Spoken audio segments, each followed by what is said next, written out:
আল্লামা সাইদি রহমতুল্লাহ আলাইহের সর্বশেষ মামলা যেটা ধর্ষণ মামলা, ওই মামলাতে যে মহিলাকে সাজিয়ে নিয়ে এসেছে অ্যাডভোকেট তাজুল ইসলাম জিজ্ঞাসা করেছিল, ওই মেয়ে মাওলানা সাইদি ধর্ষণ করেছে তোমাকে? জি হ্যাঁ। তোমার জন্ম তারিখ কত? 1975 সাল। ধর্ষণ করেছে কত সালে? 1971 সালে। ওই দিনই উনি বলেছিলেন, মাননীয় বিচারপতি এটা একটু লেখেন, ওর জন্ম হচ্ছে 75-এ, ও ধর্ষিতা হয়েছে 71-এ, ওটা কি রুহের জগতে? ওই দিনই মামলা শেষ হয়ে যাওয়ার কথা, কিন্তু না, ওই যে কালা মানিক যার বিসি নেই, বিসি উড়ে গেছে,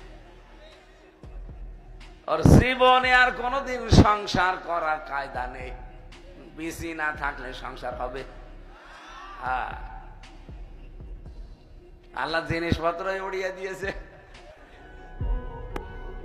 এই শয়তান বলেছিল আল্লামা সাইদিকে আমি ফাঁসি দিতে পারলাম না, এটা আমার জীবনের বড় আফসোস।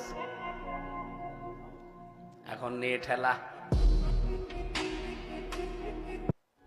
এ পৃথিবীর সব চাইতে বড় স্বৈরাচার যারা ছিল, দেশদ্রোহী যারা ছিল, তাদের ভেতরে অন্যতম যিনি পালিয়েছেন উনি।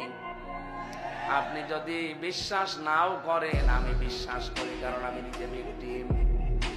3টা বছর আমার ফাঁসির কন্ডেম সেলের ভেতরে রেখে দিয়েছিল। আয়না ঘরের নামে আমিও প্রথমে 10 দিন ছিলাম মিনিটায়, বেগটায় আমাকে নেয়নি। মিনিটায় যে কষ্ট, বেগটায় না জানি কি কষ্ট ছিল। আল্লামা সাইদি রহমতুল্লাহ আলাইহি মাঝে মাঝে জেলখানার হাসপাতালে নিয়ে আসতো, ওই সময় দেখা করতাম। ওনাকেও বহু কষ্ট দিয়েছে জালিমরা।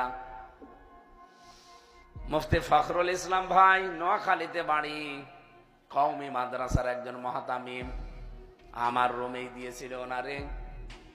আমার রাতের বেলা মাঝে মাঝে বলতো, হামজা ভাই, রিমান্ডে আমারে নিয়েছিল, বিশেষ করে ওই আয়না ঘরে আমি বেগটাই ছিলাম, এত কঠিন মারাত্মক জায়গা। এই কথাগুলো তুলতো ওই সময় যখন দেখতাম উনি হাত পা ষাট করে পড়ে আছে। এমনিতেই 3.5 হাত এদিকে, এদিকে 2.5 হাত, মাঝখানে আবার টয়লেট দেওয়া এক কোনায়।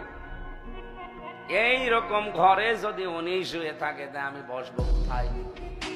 এখানে মাঝে মাঝে একটু রাগ করে বলতাম, আপনি কি করেন, এভাবে শুয়ে থাকেন, আমি সব কোথায়? আমারে বলছে, হামজা ভাই, মানুষ যে শুয়ে থাকে এটা যে কত বড় নিয়ামত আমি জানি। আমার এই পায়ের ভেতরে ভাবে হাত দিয়েছিল। এরপরে লোহার যে ব্যারিকেড আছে ওর সাথে তালা লাগিয়ে দিয়েছে।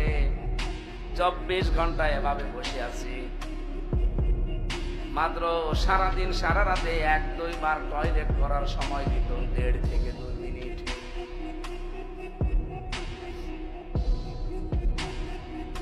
একবার যদি বলতাম একটু খুলে দেন, আমি একটু ষাট হব, তখন গালি দিত বাবা মা তুলে। এটার ভয়তে কিছু বলতেও পারতাম না। এইভাবে বসে থাকতে 24 ঘন্টা আমার এই জায়গাগুলো দেখেন কেটে কেটে গেছে, কারণ যে হ্যান্ডকাপ খুব ধারালো। ওই সময় বুঝেছিলাম যে আয়না ঘরটা আসলে বিগ, যেটা বড় সেটা এটা কত কঠিন।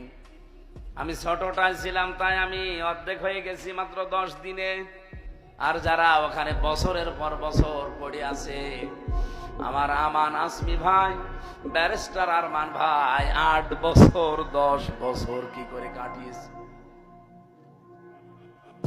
আপনি একটু নিজেকে প্রশ্ন করেন আর নিজেকে ওই জায়গায় দাঁড় করিয়ে বলেন তো, একটা মানুষ একটা ঘরে, এদিকে মাত্র 3.5 হাত, এদিকে মাত্র 1.5 হাত। যে ফাঁসির কন্ডেম সেল ওইটাও প্রায় এরকমই, ওটা আবার 1 হাত বড়, এদিকে 3.5 হাত, এদিকে 2.5 হাত, আর ওইটা এদিকে 3.5 হাত, এদিকে 1.5 হাত। একজন মাত্র কাজ হয়ে শুতে পারে। কোনো আলো নেই, অন্ধকার 24 ঘন্টা। একটা মানুষ জানে না যে এখন কোন বছর চলছে। এটা কোন মাস সে জানে না, এটা কি বার চলছে আজকে তার জানা নেই, এখন যে কয়টা বাজে এটা তো কল্পনা অতীত, জানাই নেই। আমি 3 ওয়াক্ত নামাজ আন্দাজে পড়েছিলাম, কারণ জানি না যে এখন কোন সময়। এমনিতেই মাটির নিচে, তারপর আবার অন্ধকার। একটা মানুষ এইভাবে কতদিন থাকতে পারে? বিদেশি এক সাংবাদিককে এই যে গুম কমিশন যারা আছে তারা বলেছিল আপনি এই ঘরের ভেতরে একটু থাকেন, মাত্র 5 মিনিট। উনি 2 মিনিট থাকার পরে তাড়াতাড়ি বের হয়ে বলছে এখানে মানুষের থাকা সম্ভব না।